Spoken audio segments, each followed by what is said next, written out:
guys, it's Reagan and welcome back to another video. Today I'm going to be chatting through my September wrap-up. Now I'm looking at the books on the ground right now. For the month of September, I was able to complete a total of 6 books, and I am in the midst of 2 additional books, so I have 8 total books to chat about today. Honestly, the month of September both felt really short and really long. As I was collecting the books for this video, I literally thought I read some of these like months ago. I'm not sure what kind of time warp I have been stuck in, but I really just thought a lot more time had passed than I guess really has. But without further ado, let's go ahead and dive into the books I read this past month. The first book I'm going to talk about is actually a reread, and a very popular one at that, and that is The Bone Season by Samantha Shannon. This is the first book to a very, very popular YA adult dystopian fantasy inspired story. I read it right when it came out, all the way back, I want to say in like 2013. I really enjoyed it then, but I did not carry on with the rest of the books in the series. I've continued to hear really fantastic things about books 2 and 3, so I decided to give the first one a reread so I could check those additional books out. And overall, I have to say I was pretty impressed with how well this book held up. Obviously, I would say that there are some remnants of like early 2010 trends that of course would be present in this that I probably loved a lot more then than I did now, but I found the writing, the explosive storyline to be incredibly engaging, and I'm very much looking forward to continuing the rest of the books in this series. But a little more context to what this book is about. We follow our main character Paige, and she is a clairvoyant. And in this world, any type of magical ability or clairvoyance is considered illegal, and if you are caught, you are immediately arrested. Paige herself has a very rare form of clairvoyance. She is a dreamwalker, which allows her to kind of walk into other people's minds and even possibly control them. Given the fact that she constantly has to hide for the government, her only way to kind of make a living is to work for an individual called a Mine Lord, which is essentially a gang leader in the city of London, and they're essentially a grouping of very powerful clairvoyant individuals. And at the beginning of the story, Paige is actually arrested and sent to a secret prison camp training ground in the lost city of Oxford. There she not only meets a new race of individuals called the Rephian, who apparently came to London 150 years ago when magic first appeared, but it also seems that they are controlling the politics from behind the scenes, and now she is essentially given to one of them to train to fight these monsters in hopes of gaining her freedom again one day. So we follow Paige as she tries to survive this new incredibly harrowing reality, try to uncover and understand the clearly secret politics that have been controlling her world for almost centuries now, as well as try to continue to be on the good side of her captor while trying to escape. This book I honestly found to be very entertaining. First and foremost, I really liked the writing. The world building was honestly fascinating. The sort of London setting with a crime lord at its heart and Paige being a clairvoyant was honestly really intriguing. I also really enjoyed Paige as a main character, just reading from her perspective and seeing her fire as she fights not only for her survival but her friends as well. Obviously, the location of Oxford was incredibly intense given that herself and everyone around her are imprisoned by this sort of other race of individuals. I would say sort of the 2010 element of this book is the romance, which I would say is probably my least favorite part. I don't love captor-captee romance, but I would say Samantha Shannon did approach it, I feel like, on the better end of that particular trope in my opinion. But I found the overall pacing to be so fantastic. I could not put this book down. The combat and just the writing style just immediately hooks you. I also feel like with the ending of the story, Samantha Shannon left herself with quite a wide open opportunity to kind of take this story in so many different directions, which I think is very exciting. And I'm really looking forward to picking up book 2 because I do feel like it's going to center more on the sort of gang politics, which were my favorite part of this book and something I wanted more of while reading it. That being said, getting a background and an understanding of the origin of the magic as well as kind of being introduced to the overall power structure I think was really important, and therefore I found The Bone Season was effective in kind of setting up this world. So overall I would say I'd give this book about a 4.25 out of 5 stars. It wasn't perfect, but I do feel like it's still a very strong first book to a series, and I'm looking forward to continuing on with the rest of the books. From there, I picked up one of my most anticipated books of the fall, and that was The Helm of Midnight by Marina Lostetter. And this is kind of described as a mashup of genres of horror and fantasy, and I do feel like it really delivered a fantastic fantasy thriller-based story that will keep you flipping the pages. Honestly, a perfect fall read. In the story, we primarily follow our main character, Crona, and she is a regulator. And in this world, a regulator is sort of like a detective type character, but they also regulate the magic within the society. The magic in this fantasy world is definitely more artifact-based magic. One of the primary representations of this is something called a death mask. Basically, you can imbue skill, perspective, personality into a mask that after you're passing, another person can wear to basically be able to access that information and skill. Think like a doctor passing on their medical knowledge from the grave, basically. But at the beginning of the story, though, a very dark and evil death mask is stolen, and that is the death mask of a serial killer named Louis Charbon. Now, his murders are beginning to terrorize the city again, but as Crona begins to investigate, she realizes it might be more than just a killer on the loose, and it might be pointing to a larger political organization at play. I really enjoyed this book from beginning to end. First and foremost, Crona as a main character, as sort of our primary detective, she is immediately someone you like reading her perspective from. I really enjoyed how she meticulously kind of evaluated a variety of different situations, seeing her problem solve and just try to uncover the truth. Truly anchored the story, and I found her to be just a fantastic main character. The world itself is fascinating. The magic, outside of the death masks itself, the artifact magic really does manifest itself in different ways. And just learning about how it worked within this world was just so cool. And I honestly just loved learning new intricacies of this fantasy world. Obviously, at the heart of the story is the mystery itself, which I also felt like was really well paced. One of the things the author did, which I found to be very, very successful, is that while Crona is our main character, she is not the only perspective we follow. We also follow two disparate kind of points of view, and the entire time while you're reading it, you're trying to figure out why, who, and like how all these different characters actually connected in the end, and it just creates a lot of urgency and tension, and it's just fascinating. It also kind of provides you with different motivations and just different angles to the mystery itself, which I really felt like escalated the overall story in such a perfect way. And all in all, I would just say this is a fantastic thriller fantasy story. The mystery is absolutely engaging. I did not guess it by the end. I felt like the pacing was incredible. It was also dark and gruesome. Perfect atmosphere for a spooky fall read. I will say I am in general a bit of a scaredy cat, and while this does have horror elements, I didn't think it was like too over the top, and I was still very much able to enjoy it.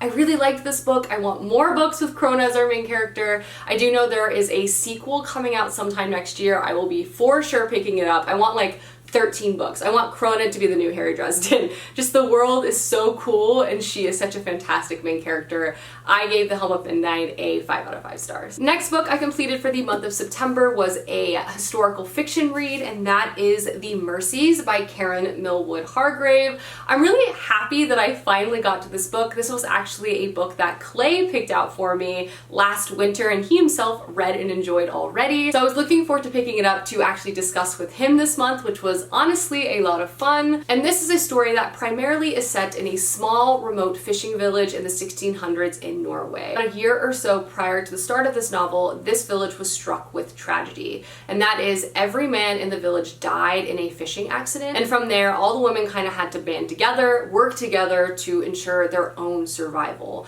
But obviously in taking up some of these tasks, they're taking up men's work and also kind of taking on the power and mantle of society around them. And 3 years later, Absalon Cornet is making his way to the small Norwegian town with his newly married wife Ursa to settle and hopefully make a name for himself. He previously has gained notoriety for his participation in the Scottish witch trials.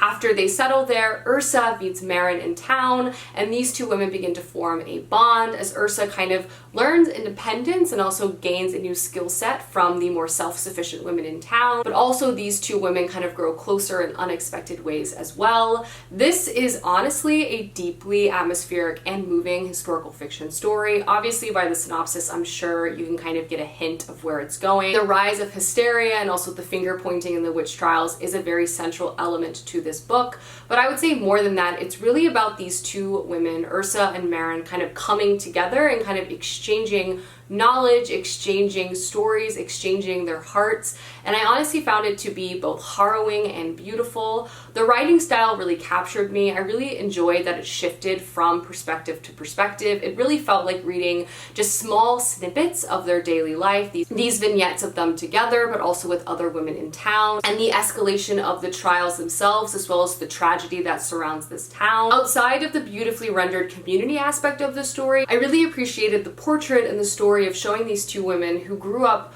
very differently from each other, still finding so much similarity and comfort within each other as well. Overall, I found this book to be beautiful. I found the writing to be absolutely captivating and incredibly atmospheric. I feel like the author was really also able to capture the kind of brutal nature of the landscape in which these women lived, created community in, and families in. The only major criticism I would say with the story is I was honestly plugged in from beginning to end. I was incredibly invested within these two women's individual tales as well as their story together.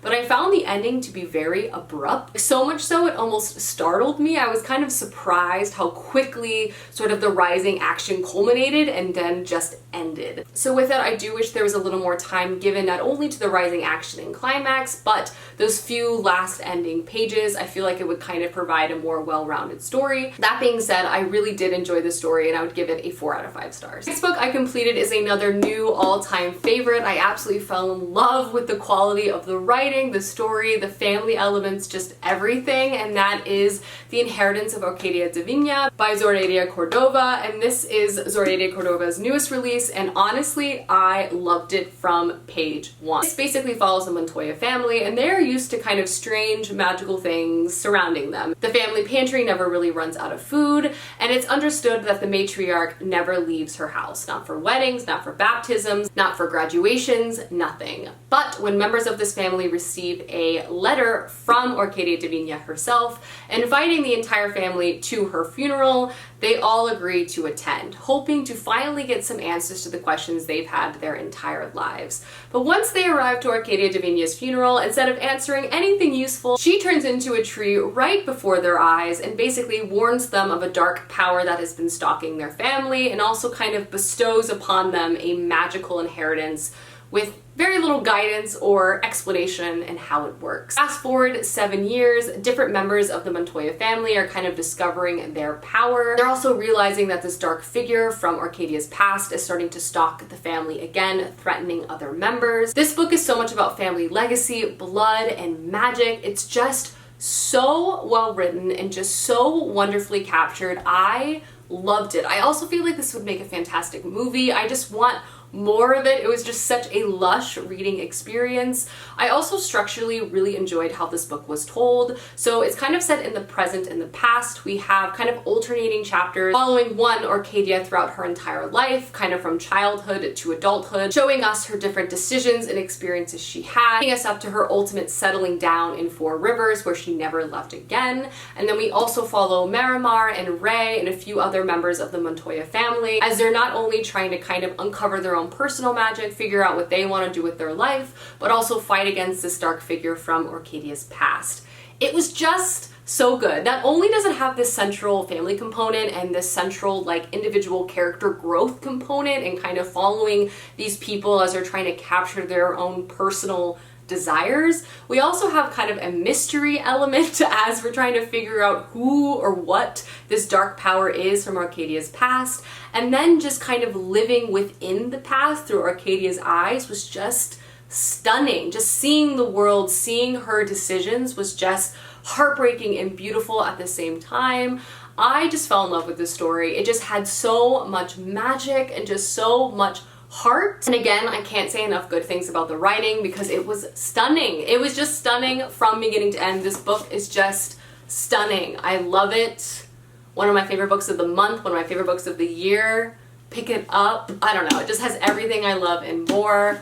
5 stars. Next book I completed for the month of September was another highly anticipated release and read for me, and that was Redemptor by Jordan F. Wecko. This, of course, is the sequel to Raybear, which I read earlier this year and absolutely loved. I just feel like this is one of the most unique and imaginative YA fantasy series out there, and if you haven't picked it up yet, you're missing out, and you should definitely marathon Raybear and Redemptor. because there you go. You got the whole story in your hands. But in this story, you follow our main character, Terasai. And in the first book, we follow her as she's raised in a really isolated situation by her mother, who calls herself the Lady. Terasai is raised for one single purpose, and that is once she comes of age, she's supposed to go to the capital, try out to become one of the ray bearers to the prince. Basically, in this world, the central prince and king has this council of ray bearers around them, and not only do they provide counsel and help them run their empire, but also prevents the king or prince from actually dying from a variety of types of death. So once she kind of auditions for this council and succeeds, making the prince fall in love with her, she then is supposed to kill him on her mother's orders. We follow Terasai in the first book as she kind of grapples with this sort of expectation from her family, but also carving her own path. It has a very strong and central found family component, as well as just so much magic and folklore wrapped in the story as well. In my opinion, it is a fantasy story that is so lyrical and honestly so well paced. I feel like Jordan Fueco is able to pack so much and honestly two not very long books. The story just feels so wholly imagined, and just seeing Terasai kind of work through those personal struggles as well as kind of deal with empire-wide struggles as well is just absolutely riveting. In this second book, I would definitely say the politics are amped up. Not only is Terasai dealing with, again, kind of larger empire-wide issues, she's also confronting like personal doubt in her own ability, and you kind of see her work through that internal struggle while also trying to redefine what the empire is itself, kind of questioning long-standing legacy politics and kind of forcing people to confront just because something has been doesn't mean it should continue to be, especially if it's not right. You see her have to forge alliances with different members from other kingdoms, and overall I feel like the world is very much expanded. We also get a viewpoint in some more of the mythos and the folklore that's very much rooted within this story as well. And I honestly loved Redemptor so much. In some ways I liked it more than Raybear, and in other ways I liked Raybear more, just depending on the part of the book itself. That being said, I felt like this was a perfect second book to this duology. I loved it so much, and I would give it a 4.5 out of 5 stars. It's just amazing, just a perfect two-book series that I highly recommend checking out so much. And the last book I was able to complete for the month of September was Leviathan Wakes by James A. Corey, and this is the first book to the Expanse series. I was really looking forward to picking this book up. I will say I actually enjoyed this book more than I was expecting. I flew through this. This book is almost 600 pages, and I read that in 3 days. It's been a long time since I've read this thick of a book that quickly, and I couldn't put it down. The pacing of this story is absolutely wild, and I'm very much looking forward to see how the plot itself expands, because this series is not a small one. I think there's like 8, 9, 10 books that are going to be out in this world. Leviathan Wakes primarily follows two characters, Jim Holden and Detective Miller. Beginning of the story, Jim Holden works on kind of a mining ship. They basically bring water from one side of the planetary system to the other, and him and his crew basically stumbled upon this abandoned ship. Once they do, the trajectory of their life is altered forever. Also follow Detective Miller, who is looking for a lost girl. Girl in a system of billions of people, but the girl's family has a lot of money, so he is beginning his search, and his search actually brings him to the same abandoned ship, as well as the secret that people have already killed for. And now Detective Miller and Holden are kind of working together in an unexpected fashion,